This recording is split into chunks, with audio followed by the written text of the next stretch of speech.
Hi పెద్దమ్మా. Hi మేఘనా. Hi అండి అందరికీ, గుడ్ మార్నింగ్. ఈరోజు నేను వంట చూపిస్తాను. ఈ వంట అంతా ఎందుకు చేశాను అంటే, ఈరోజు మా అత్తయ్యది ఏడూరు. ఏడూరు అంటే అందరికి అర్థం కాకపోవచ్చు, సంవత్సరిక. మా అత్తయ్య చనిపోయి, నేను అసలు అత్తయ్య అనను, మా అత్తమ్మ చనిపోయి 4 years అవుతుంది. తనకు నైవేద్యం పెట్టడానికి వంట చేశాను, చూపిస్తాను చూడండి. మిర్చి, ఇది ఆలుగడ్డ పకోడీ, ఆలుగడ్డ బజ్జి, కీమా, ఇవన్నీ మా అత్తయ్యకి ఇష్టమైంది. ఏదో మన తృప్తి, వాళ్ళు వచ్చి ఏం తినరు, కాకపోతే అట్లా చేయడం ఆనవాయితీ, సాంప్రదాయం. చికెన్, మా అత్తయ్యమ్మకి స్వీట్స్ అంటే చాలా ఇష్టం. వైట్ రైస్, ఇది కూడా మామిడికాయ పప్పు, పెరుగన్నం, మ్యాంగో తినడం నానమ్మ కంటే ఇష్టం. పెరుగు, టమాటా పచ్చడి, ఇది కూడా ఆమె ఫేవరెట్ డిష్. ఎగ్, ఇంకా అక్కడ ఒకసారి చూపించు, స్వీట్స్ పెట్టాను.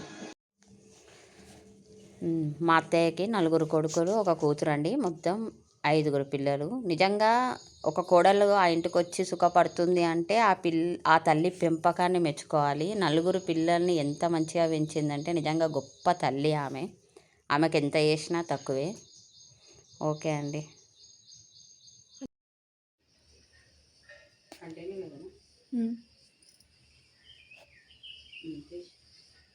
దగ్గరికి చూపిస్తా. అండి, ఇది పక్షుల కోసం పెట్టేసినాం. ఇది యాక్చువల్.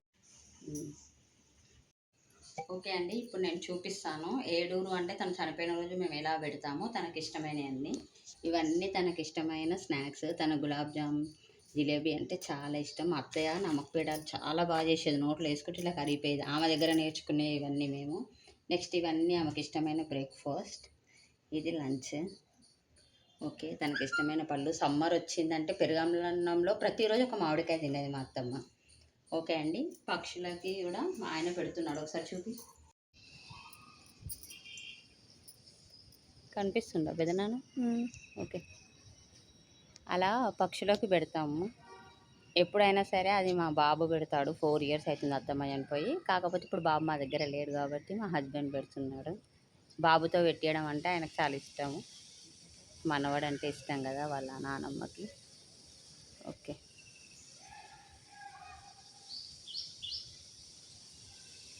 దండం పెట్టుకొని వచ్చేసి.